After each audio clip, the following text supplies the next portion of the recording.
तेजिंदर बग्गा की गिरफ्तारी पर आधी रात तक चला बवाल। आधी रात को मेडिकल के बाद गुरुग्राम में जज के सामने पेशी के बाद घर भेजे गए बग्गा ने कोर्ट को बताया, पुलिस जब उन्हें लेने आई तो उनके साथ हाथापाई हुई।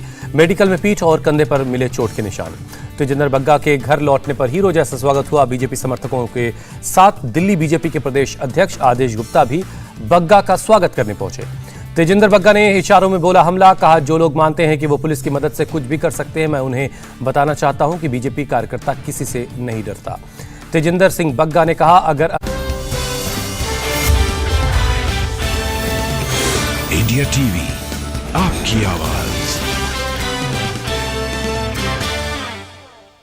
नमस्कार, आप देख रहे हैं इंडिया टीवी। आपके साथ मैं हूं ज्योत्सना पाटनी। नमस्कार, मैं हुसैन रिजवी। और आइए अब देखते हैं सुपरफास्ट 200।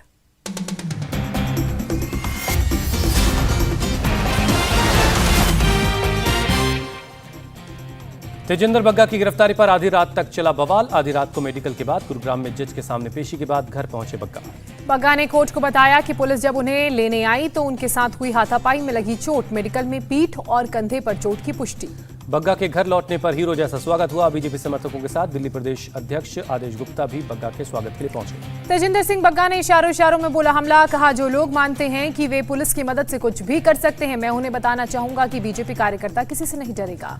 तेजिंदर सिंह बग्गा ने कहा, अगर अरविंद केजरीवाल समझते हैं कि धमकियों और एफआईआर से हमें डरा सकते हैं तो मैं कहना चाहता हूं कि ये लड़ाई जारी रहे। तेजिंदर सिंह बग्गा के पिता पीएस बग्गा का बयान, बोले पुलिस अधिकारी तेजिंदर को घसीटने लगे, उन्होंने उसे पगड़ी पहनने तक की अनुमति नहीं दी। दिल्ली बीजेपी अध्यक्ष आदेश गुप्ता बोले, ये सत्य की जीत, भाजपा का हर एक कार्यकर्ता इंसाफ के लिए संघर्ष करता रहेगा। पूरे मामले में आज पंजाब हरियाणा हाईकोर्ट में सुनवाई। सोमवार को दिल्ली के कोर्ट में बग्गा अपना बयान दर्ज करवाएंगे। बीजेपी नेता तेजिंदर बग्गा की गिरफ्तारी पर जमकर मचा बवाल। बग्गा को वापस लाई दिल्ली पुलिस, मेडिकल करवाएगी। तेजिंदर बग्गा की गिरफ्तारी पर 3 राज्यों की पुलिस उलझती रही। पंजाब पुलिस बोली बग्गा की गिरफ्तारी नियमों के तहत। दिल्ली पुलिस ने बग्गा की गिरफ्तारी को बताया अपहरण। पंजाब पुलिस पर केस दर्ज किया। हरियाणा पुलिस ने मामले पर पंजाब पुलिस से पूछताछ की। बग्गा की गिरफ्तारी के खिलाफ बीजेपी ने आम आदमी पार्टी के खिलाफ प्रदर्शन किया। पुलिस ने बीजेपी कार्यकर्ताओं को हिरासत में लिया। बग्गा के मामले में पंजाब पुलिस पहुंची हाईकोर्ट। हरियाणा पुलिस पर गैर कानूनी ढंग से बाधा पहुंचाने का आरोप लगाया। कोर्ट में पंजाब सरकार के वकील की दलील, गिरफ्तारी में पूरी प्रक्रिया का पालन हुआ। दिल्ली पुलिस एक अपराधी को पंजाब पुलिस के कब्जे से छुड़ाकर लेकर गई। पंजाब पुलिस का बयान, 1 मई को एफआईआर दर्ज होने के बाद बग्गा को 5 बार भेजा गया सम्मन, एक बार भी पुलिस के सामने पेश नहीं हुआ। तेजिंदर बग्गा की वकील का आरोप, पंजाब पुलिस ने कोई प्रक्रिया फॉलो नहीं की, परिवार ने अपनी जान को खतरा बताया। बग्गा की गिरफ्तारी पर बोले हरियाणा के सीएम खट्टर, कहा पंजाब पुलिस दबाव में, राजनीतिक कारणों से हुई गिरफ्तारी। सीएम खट्टर ने कहा दिल्ली पुलिस की जानकारी पर पंजाब पुलिस को रोका, बग्गा के अपहरण की जानकारी मिली थी। तेजिंदर बग्गा के मामले पर अनिल विज का बयान, बोले जानकारी मिली थी कि बग्गा नाम के एक शख्स को अपहरण करके पंजाब ले जाया जा रहा है, हमने गाड़ी रोकी और दिल्ली पुलिस के हवाले किया। आरोप है कि शुक्रवार सुबह जब पंजाब पुलिस बग्गा के घर पहुंची तो पुलिस वालों ने बग्गा के पिता के साथ भी बदसलूकी की। बग्गा की मां का केजरीवाल पर आरोप, जो भी उनके खिलाफ बोलता है उसे दबाने की कोशिश करते हैं। तेजिंदर पाल बग्गा के पिता ने पंजाब पुलिस पर पंच मारने का आरोप लगाया, कहा दर्ज कराया केस। पंजाब पुलिस के बचाव में उतरे आम आदमी पार्टी के प्रवक्ता सौरभ भारद्वाज, कहा बदले की कार्रवाई नहीं की गई। तेजिंदर बग्गा की गिरफ्तारी पर बोले बीजेपी नेता कैलाश विजयवर्गीय, बंदर के हाथ लगा उस तरह। वाराणसी में आज फिर होगी ज्ञानवापी मस्जिद का सर्वे, मुस्लिम पक्ष ने लगाया आरोप, कहा दीवारों को कुरेद कर देखा जा रहा है। वाराणसी में हंगामे के बीच ज्ञानवापी मस्जिद का हुआ सर्वे, मस्जिद के अंदर नहीं गई सर्वे करने वाली टीम। कोर्ट के आदेश पर हुआ मस्जिद का सर्वे, मस्जिद के बाहर दोनों पक्षों के लोगों ने नारे लगाए। कई मुसलमानों ने सर्वे से जुड़े आदेश मानने से इनकार किया, कहा कोर्ट ने बाबरी को लेकर भी दिया था आदेश। मथुरा के शाही दरगाह के सर्वे का मामला, ओवैसी बोले जिला कोर्ट ने वर्शिप एक्ट 1991 का उल्लंघन किया। हैदराबाद हॉरर किलिंग पर ओवैसी ने तोड़ी चुप्पी, कहा मैं हमेशा मजलूमों के साथ खड़ा हूं। ओवैसी का आरोप, बीजेपी भारत के मुसलमानों के खिलाफ ऐलाने जंग कर चुकी है। असदुद्दीन ओवैसी का बयान, मौजूदा दौर में हुकूमत को बदलना आसान नहीं, लेकिन अपने नुमाइंदों को कामयाब कर सकते हैं।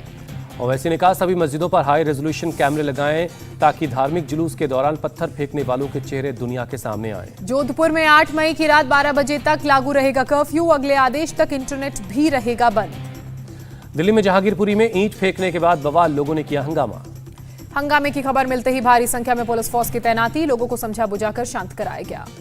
चुर्री और डीजे नाम के 2 लोगों पर शराब पीकर ईंट फेंकने का आरोप है। पुलिस के मुताबिक इलाके में कोई सांप्रदायिक मुद्दा नहीं। लोगों का आरोप, असामाजिक तत्व रोज शराब पीकर करते हैं उपद्रव, पुलिस नहीं लेती कोई एक्शन। झारखंड के वरिष्ठ आईएएस ऑफिसर पूजा सिंघल के 18 ठिकानों पर ईडी की रेड। करीबियों के 2 ठिकानों से कुल 19 करोड़ 31 लाख रुपए मिले। पूजा सिंघल के करीबी सीए के रांची स्थित घर से 17 करोड़ 51 लाख रुपए जब्त किए गए, जबकि दूसरे ठिकाने से 1 करोड़ 8 लाख कैश बरामद। खूंटी में मनरेगा में 18 करोड़ रुपए के घोटाले के मामले में ईडी की छापेमारी। खूंटी की डिप्टी कमिश्नर रह चुकी हैं पूजा सिंघल। ईडी की कार्रवाई को झारखंड के सीएम हेमंत सोरेन ने धमकी बताया, कहा बीजेपी मुख्य मुद्दे से ध्यान भटकाना चाहती है। आज झांसी का दौरा करेंगे सीएम योगी। अपनी समीक्षा सत्र के दौरान प्रत्येक संभाग की गेहूं खरीद प्रगति की रिपोर्ट देखें। तेलंगाना दौरे के दूसरे दिन आज राहुल गांधी कई कार्यक्रमों में शामिल होंगे। जेल में बंद एनएसयूआई के छात्रों से करेंगे मुलाकात। तेलंगाना प्रदेश कांग्रेस कमेटी की बैठक में शामिल होंगे। पीसीसी कार्यालय में होगी मीटिंग। तेलंगाना के किसानों से राहुल गांधी का वादा, कहा कांग्रेस की सरकार बनी तो 2 लाख रुपए का लोन माफ होगा, सही एमएसपी भी मिलेगी। राहुल गांधी ने केसीआर सरकार पर लोगों को धोखा देने का आरोप लगाया। कहा चुनाव में कांग्रेस का सीधा मुकाबला टीआरएस से होगा। राहुल गांधी का ऐलान, चुनाव में उन्हीं को कांग्रेस पार्टी टिकट देगी जो गरीब और किसानों के साथ होंगे। दिल्ली में आज जेपी नड्डा उत्कर्ष महोत्सव को संबोधित करेंगे। केंद्रीय संस्कृत विश्वविद्यालय ने यह कार्यक्रम आयोजित किया है। केरल के कोझिकोड में बोले बीजेपी अध्यक्ष जेपी नड्डा, भारत दुनिया का सबसे बड़ा स्टार्टअप इकोसिस्टम भी है। बीजेपी अध्यक्ष जेपी नड्डा का दावा, देश की 12% आबादी गरीबी से ऊपर उठ गई है। जेपी नड्डा ने केरल सरकार पर साधा निशाना, कहा लेफ्ट के शासन में केरल इस्लामिक आतंकवाद का गढ़ बना। बंगाल के काशीपुर में अमित शाह ने मारे गए बीजेपी कार्यकर्ता अर्जुन चौरसिया के परिवार से मुलाकात की। परिवार को न्याय का भरोसा दिया। बीजेपी कार्यकर्ता की हत्या पर ममता सरकार पर बरसे गृह मंत्री अमित शाह, कहा टीएमसी के राज में बंगाल में राजनीतिक हिंसा। गृह मंत्रालय ने भी घटना को गंभीरता से लिया। अमित शाह बोले बंगाल सरकार से रिपोर्ट तलब की। बीजेपी कार्यकर्ता की हत्या को दिलीप घोष ने बताया सुनियोजित साजिश, कहा कार्यकर्ताओं को डराने के लिए किया मर्डर। बीजेपी नेता अग्निमित्र पॉल का ममता सरकार पर हमला, कहा जो उनके खिलाफ बोलता है उसे हटा देती है। 9 मई को कांग्रेस प्रेसिडेंट सोनिया गांधी ने चिंतन शिविर के लिए गठित समितियों के संयोजकों की बुलाई बैठक। शिविर का फाइनल ड्राफ्ट प्रस्तुत करेंगे संयोजक। शिवपाल यादव ने अपनी पार्टी प्रगतिशील समाजवादी पार्टी का किया पुनर्गठन। 9 प्रकोष्ठों के प्रदेश अध्यक्ष का ऐलान किया। अयोध्या दौरे पर सीएम योगी आदित्यनाथ हनुमानगढ़ी और रामलला के किए दर्शन। अधिकारियों के साथ की समीक्षा बैठक। सीएम योगी ने अयोध्या के प्राइमरी हेल्थ सेंटर में स्वास्थ्य सुविधाओं का जायजा लिया। बच्चों को पिलाई दवा की खुराक। सीएम योगी ने पीएम आवास के लाभार्थी मनीराम के घर दोपहर का खाना खाया। सीएम योगी ने अयोध्या में गुप्तार घाट पर महाराणा प्रताप की प्रतिमा का अनावरण किया। राज ठाकरे के दौरे से पहले एमएनएस का प्रतिनिधिमंडल अगले हफ्ते अयोध्या जाएगा, तैयारियों का लेगा जायजा। राज ठाकरे के खिलाफ एक और गैर जमानती वारंट जारी हुआ। 2008 में हिंसा के मामले में बीट की कोर्ट ने जारी किया वारंट। राज ठाकरे के प्रोटेस्ट को लेकर महाराष्ट्र के डिप्टी सीएम अजीत पवार का दावा, किसी भी प्रोटेस्ट में उनको सफलता नहीं मिली है। महाराष्ट्र के गृहमंत्री दिलीप वलसे पाटिल ने डीजीपी के साथ की बैठक। प्रदेश में कानून व्यवस्था और लाउड स्पीकर को लेकर चर्चा की। महाराष्ट्र कांग्रेस का बीजेपी पर अटैक, कहा पीएम मोदी के पहले कार्यकाल में देशद्रोह के 326 मामले दर्ज। प्रवक्ता सचिन सावंत बोले दूसरे कार्यकाल के आंकड़े अब तक सार्वजनिक नहीं किए गए। सपा नेता आजम खान की बेल पर बुधवार को सुप्रीम कोर्ट में सुनवाई। हाईकोर्ट ने बेल याचिका पर फैसला सुरक्षित रखा है। रामपुर पब्लिक स्कूल की फर्जी बिल्डिंग सर्टिफिकेट बनवाने का मामला, पुलिस ने आजम खान को बनाया आरोपी। नवाब मलिक की पुलिस कस्टडी 20 मई तक बढ़ाई गई। मनी लॉन्ड्रिंग केस में जेल में बंद है। उपराष्ट्रपति एम वेंकैया नायडू ने शिक्षा को देश के विकास के लिए अहम बताया, कहा सबको अच्छी शिक्षा मिलनी जरूरी। जीतो कनेक्ट 2022 के उद्घाटन समारोह में शामिल हुए PM Modi vocal for local का मंत्र दिया। कहा विदेशी चीजों का गुलाम न बने भारतीय। केंद्रीय गृह मंत्री अमित शाह ने कूच बिहार में सीमा चौकी जीकाबारी का दौरा किया। बीएसएफ के जवानों से भी बातचीत की। कोलकाता के विक्टोरिया मेमोरियल में बोले अमित शाह, जहां महिलाओं की पूजा होती है वहां सुख शांति होती है। बीसीसीआई प्रेसिडेंट सौरव गांगुली के घर गृह मंत्री अमित शाह गए, साथ में डिनर किया। बिहार के सीएम नीतीश कुमार ने कहा सीएए पर फैसला लेना केंद्र का काम है। अमित शाह ने कोरोना खत्म होने पर सीएए लागू करने की बात कही थी। ग्वालियर में केंद्रीय मंत्री ज्योतिरादित्य सिंधिया के खिलाफ लगे विवादित पोस्टर। सिंधिया को कमलनाथ की पीठ पर छुरा घोंपते हुए दिखाया गया। विदेश मंत्री एस जयशंकर और इटली के विदेश मंत्री की दिल्ली में मुलाकात। साइबर सुरक्षा समेत कई मामलों में चर्चा हुई। वाणिज्य मंत्री पीयूष गोयल से भी मिले इटली के विदेश मंत्री। पीयूष गोयल ने कहा भारत इटली के बीच व्यापार की असीम संभावनाएं। दिल्ली में 17 नवंबर को आयोजित होगा India Italy tech summit. Energy transition और सर्कुलर इकोनॉमी पर होगी बात। चीन पाकिस्तान से बढ़ते खतरे के बीच भारतीय सेना को मिलेंगे 2 Akash prime air defence missile system. Supreme court ने 5 जजों की संविधान बेंच को सौंपी अधिकारियों की ट्रांसफर पोस्टिंग का केस। 11 मई को होगी सुनवाई। दिल्ली हाईकोर्ट को जल्द मिल सकते हैं 7 जज। कॉलेजियम ने सरकार को नामों की सिफारिश भेजी। इंदौर के स्वर्ण बाग कॉलोनी के एक बहुमंजिला इमारत में आग लगी। आग से जलकर 7 लोगों की जान गई। 8 लोग गंभीर रूप से झुलसे अस्पताल में भर्ती करवाए गए। सूचना के बाद मौके पर पहुंची फायर ब्रिगेड की कई गाड़ियां। 3 घंटे की कड़ी मशक्कत के बाद पाया गया आग पर काबू। शॉर्ट सर्किट से लगी आग। मथुरा में यमुना एक्सप्रेस वे पर रफ्तार का कहर। भीषण सड़क हादसे में 7 लोगों की जान गई। 2 लोग गंभीर रूप से जख्मी हैं। हादसे में कार के ओड़े पर खच्चे। मरने वालों में 1 बच्चे, 3 महिलाएं और 3 पुरुष शामिल। हरदोई का परिवार नोएडा में एक शादी में जा रहा था। नागपुर में रफ्तार का कहर, बेकाबू ट्रक और कार में जबरदस्त टक्कर, हादसे में 4 लोगों की मौत, 3 लोग गंभीर रूप से जख्मी। यूपी के जौनपुर में लड़के की मौत के बाद हंगामा, गुस्साई भीड़ ने एम्बुलेंस को जलाया। उग्र भीड़ ने रोड जाम की, पुलिस की गाड़ियों में भी तोड़फोड़ की, कई गाड़ियों को निशाना बनाया गया। बवाल बढ़ता देख डीएम और एसएसपी ने संभाला मोर्चा, स्थिति फिलहाल सामान्य। हिंसा में ग्राम प्रधान जय हिंद यादव का नाम सामने आया, 3 लोग गिरफ्तार हुए। जौनपुर के धर्मापुर में 2 लड़कों पर चाकुओं से हुआ था हमला, एक की मौत, दूसरा घायल। पुलिस के मुताबिक अंडे खाने के विवाद में 3 लड़कों के बीच मारपीट हुई, अंडे की दुकान से चाकू लेकर एक दूसरे पर हमला किया। उत्तर प्रदेश के बिजनौर में एक बारात में बवाल, खाने को लेकर भिड़े बाराती और घराती। दोनों गुटों ने एक दूसरे पर लाठी डंडों और तलवार से हमला बोल दिया, 1 दर्जन से ज्यादा लोग जख्मी हुए। पुलिस के बीच बचाव के बाद शांत हुआ मामला, पुलिस ने 4 लोगों को गिरफ्तार किया, 5 फरार। गाजियाबाद के डीएलएफ इलाके में घर में घुसकर एक गर्भवती महिला की हत्या, बदमाशों ने लूट की घटना को अंजाम दिया। घटना के वक्त घर में मौजूद बुजुर्ग महिला को बदमाश ने घर की बालकनी में किया बंद, घटनास्थल पर एसएसपी भी पहुंचे। मृतका के पति ने फ्लैट के ऊपर रहने वाले लेबर और उनके ठेकेदार पर हत्या और लूट का शक जताया है, पुलिस जांच में जुटी है। दिल्ली के नरेला में नाबालिग से रेप के 3 आरोपी गिरफ्तार, 4 मई की घटना, लेकिन कल रिपोर्ट दर्ज हुई। जानकारी मिलने के 3 घंटे के अंदर पुलिस ने आरोपियों को दबोचा, जांच जारी है। उत्तर प्रदेश के जालौन में इंसानियत शर्मसार हुई, चाचा पर लगा भतीजी से रेप का आरोप, पुलिस ने किया अरेस्ट। यूपी के बलरामपुर में पूर्व विधायक आरिफ हाशमी की 20 करोड़ की संपत्ति जब्त हुई, आरिफ पर जमीन कब्जा करने का आरोप। ग्रेटर नोएडा में हनी ट्रैप गैंग के 3 लोग गिरफ्तार किए गए, मिस कॉल मारकर जाल में फंसाते थे। हैदराबाद में पकड़ी गई 54 करोड़ की हेरोइन, साउथ अफ्रीका से एक महिला तस्करी करके ला रही थी। हैदराबाद एयरपोर्ट पर 6 किलो 76 ग्राम हेरोइन के साथ पकड़ी गई तस्कर महिला, जोहान्सबर्ग से दोहा और फिर कतर के रास्ते आई थी भारत। हैदराबाद पुलिस ने 4 ड्रग पैडलर को पकड़ा, 23 लाख की ड्रग्स बरामद हुई। मुंबई पुलिस ने ड्रग्स तस्कर गैंग का भंडाफोड़ किया, दहिसर इलाके से करीब 35 लाख का ड्रग्स बरामद किया, 2 ड्रग्स पेडलर भी गिरफ्तार किए गए। एमपी के बैतूल में बारात का खाना खाने से 80 लोग बीमार पड़े, अस्पताल में इलाज चल रहा है। बारात के खाने में फूड पॉइजनिंग का शक, प्रशासन कर रहा है मामले की जांच।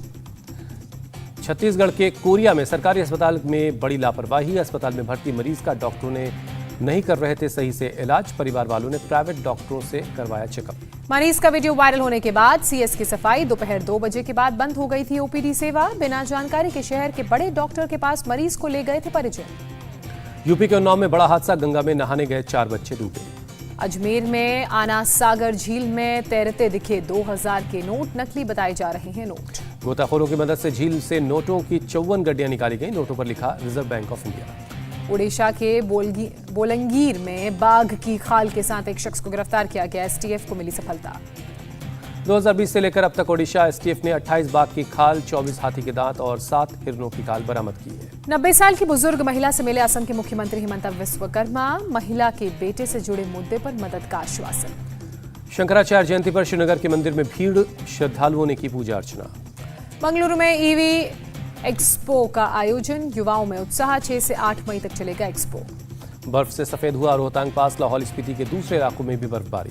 कर्नाटक के उडुपी में राज्य के पहले फ्लोटिंग ब्रिज का उद्घाटन, विधायक के रघुपति ने किया उद्घाटन, मालपे बीच पर बनाया गया है फ्लोटिंग ब्रिज।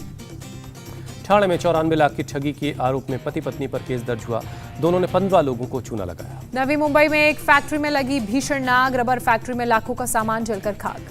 हैदराबाद में मारे गए नागराजू की हत्या का मामला, पत्नी अशरीन सुल्ताना ने कहा, मेरे भाई ने नागराजू को करीब 20 मिनट तक मारा, लेकिन लोग तमाशबीन देखते रहे। अशरीन सुल्ताना ने कहा, नागराजू को मेरे भाई ने रॉड से तब तक मारा जब तक उसका ब्रेन बाहर नहीं आ गया, मैं जान की भीख मांगती रही। नागराजू की हत्या के मामले में एनएचआरसी ने तेलंगाना के चीफ सेक्रेटरी और डीजीपी को जारी किया नोटिस, 4 हफ्ते में जवाब के लिए कहा। चेन्नई में पुलिस हिरासत में विघ्नेश की मौत का मामला, विधानसभा में बोले सीएम स्टालिन, विघ्नेश के शरीर पर 13 जगहों पर चोट की पुष्टि हुई। दिल्ली के द्वारका में वर्ल्ड क्लास मेडिकल कॉलेज बनाएगी दिल्ली सरकार, साल 2025 से शुरू होगा एडमिशन। दिल्ली यूनिवर्सिटी के छात्रों को झटका, हाईकोर्ट ने ऑफलाइन परीक्षा को चुनौती देने वाली याचिका खारिज की। कानपुर के बिकरू कांड में योगी सरकार की कार्रवाई, आरोपी जय वाजपेयी भूमाफिया घोषित हुआ, रेलवे की जमीन पर कब्जा करने का आरोप। गुजरात के मेहसाणा में लाउडस्पीकर पर भजन करने पर एक शख्स की पीट कर हत्या, 6 लोग गिरफ्तार। तमिलनाडु के गवर्नर आरएन रवि ने पीएफआई को बताया खतरनाक संस्था, कहा इसका मकसद में देश में अशांति पैदा करना है। पीएफआई को समर्थन करने वाली राजनीतिक पार्टियों पर बरसे गवर्नर आरएन रवि, कहा सियासी फायदे के लिए देते हैं साथ। जयपुर में एक महिला ने 3 बच्चियों के साथ कुएं में कूदकर जान दी, पति के शराब पीने की आदत से परेशान थी महिला। आंध्र प्रदेश के श्रीकाकुलम में एक महिला ने अपने 3 बच्चों के साथ खुद को लगाई आग, मां और एक बेटी की झुलसने से मौत। जम्मू कश्मीर के अनंतनाग में सुरक्षा बलों और दहशतगर्दों के बीच मुठभेड़, अब तक 3 आतंकी मारे गए। बडगाम में पुलिस ने 2 आतंकवादियों को गिरफ्तार किया, कई विस्फोटक भी बरामद। यूपी के रामपुर में दर्दनाक हादसा, अजीम नगर में बिजली के खंभे से टकराई एक कार, 6 लोगों की मौत। देश भर में बीते 24 घंटे में कोरोना के 3,545 नए मामले सामने आए, 3,500 से ज्यादा संक्रमित रिकवर हुए। दिल्ली में बीते 24 घंटे में कोरोना के 1,656 नए केस मिले, पॉजिटिविटी रेट बढ़कर 5.39% हुआ। चीन के शंघाई में प्रशासन ने कोविड नियमों में दी हल्की ढील, कुछ जिलों में जरूरी सामान खरीदने के लिए निकल सकते हैं लोग। यूक्रेन के मारियोपोल में रूसी सेना के साथ लड़ाई जारी है, अजोव रेजिमेंट ने जारी किया वीडियो। स्टील प्लांट में रूसी सेना ने जमकर बरसाए गोले, प्लांट से उठ रहा है धुएं का गुबार। अजोव स्टील प्लांट में लड़ाई के लिए रूसी सेना एयरफोर्स, इन्फेंट्री और आर्टिलरी का एक साथ इस्तेमाल कर रही है।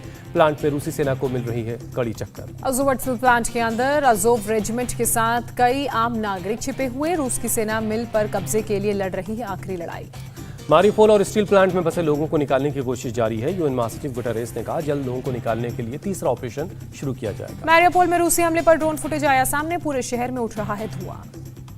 यूक्रेन के लुहांस्क के एक गांव में रूसी सेना ने मोर्टार से हमला किया, रूस की सेना ने 3 मोर्टार दागे। मारियोपोल में स्टील प्लांट में यूक्रेन की सेना ने मोर्चा खोला, पूरी तरह से बर्बाद शहर में सिर्फ प्लांट से ही रूसी सेना को मिल रही है टक्कर। यूक्रेन के मारियोपोल में शुक्रवार को स्टील प्लांट से करीब 50 लोगों को निकाला गया, रूसी रक्षा मंत्रालय ने जारी की रिपोर्ट।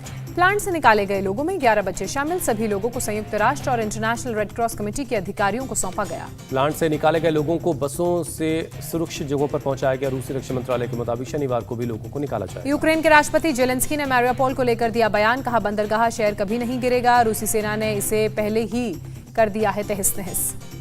जेलेंस्की ने कहा, मारियोपोल का अधिकांश हिस्सा खंडर बन चुका है, रूसी हमले में पूरी शहर की इमारतें बर्बाद हो गई हैं। यूक्रेन के राष्ट्रपति जेलेंस्की ने बाल्टिक राज्य को दिया धन्यवाद, लिथुआनिया, लाटविया और एस्टोनिया के विदेश मंत्रियों के साथ मीटिंग में आभार जताया। जेलेंस्की ने कहा, आप लोगों ने सबसे पहले हमें मदद की, हथियार प्रतिबंध, रूस की निंदा, यूक्रेन के यूरोपीय संघ में सदस्यता तक मदद की। यूक्रेन के राष्ट्रपति जेलेंस्की ने जर्मनी के चांसलर ओलाफ स्कॉल्स को 9 मई को कीव आने का न्योता दिया। 9 मई को रूस मनाता है जर्मनी पर जीत का विजयी दिवस। रूसी राष्ट्रपति के प्रवक्ता दिमित्री पेस्कोव ने पोलैंड को लेकर दिया बयान, कहा मॉस्को पोलैंड को यूक्रेन की क्षेत्रीय अखंडता के लिए खतरा मानता है। संयुक्त राष्ट्र सुरक्षा परिषद ने पहली बार यूक्रेन को मजबूत समर्थन देने का मसौदा स्वीकार किया। मसौदे में कहा गया, यूक्रेन में शांति और सुरक्षा बनाए रखना जरूरी।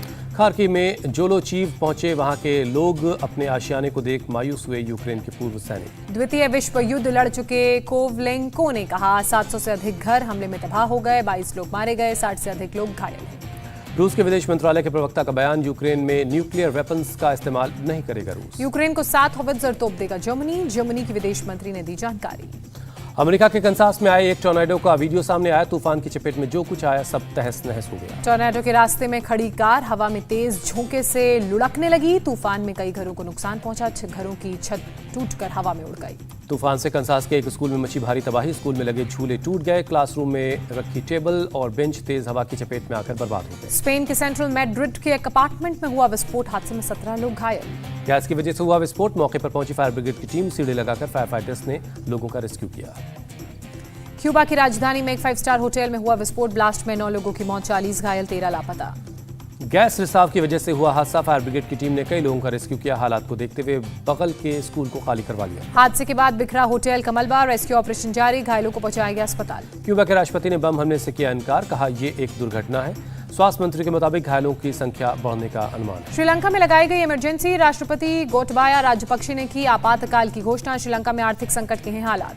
आर्थिक संकट से जूझ रहे श्रीलंका में लोगों का सरकार के खिलाफ प्रदर्शन, पुलिस ने प्रदर्शनकारियों को काबू में करने के लिए आंसू गैस का इस्तेमाल किया। L&T इन्फोटेक और माइंडट्री का हुआ मर्जर, L&T के पास होगा 68% से ज्यादा शेयर। जियो Q4 का मुनाफा बढ़कर 4,173 करोड़ रुपए हुआ, राजस्व बढ़कर 20,901 करोड़ पर पहुंचा। IPL में रोमांचक मुकाबले में मुंबई इंडियंस को जीत मिली, गुजरात टाइटंस को 5 रन से हराया। आखिरी ओवर में डेनियल सैम्स की लाजवाब गेंदबाजी, जीत के लिए बनाने थे 9 रन, सिर्फ 3 रन ही बना सकी गुजरात की टीम। मुंबई ने पहले बैटिंग करते हुए बनाए 177 रन, गुजरात टाइटंस 172 ही बना सकी। मुंबई की तरफ से टिम डेविड ने 21 गेंदों में 44 रन बनाए, उन्हें प्लेयर ऑफ द मैच चुना गया। ईशान किशन ने बनाए 45 रन, कप्तान रोहित शर्मा ने खेली 43 रनों की पारी। गुजरात की तरफ से रिद्धिमान साहा ने 55 और शुभमन गिल ने 52 रन बनाए। हार के बावजूद गुजरात टाइटंस IPL अंक तालिका में टॉप पर, मुंबई सबसे नीचे।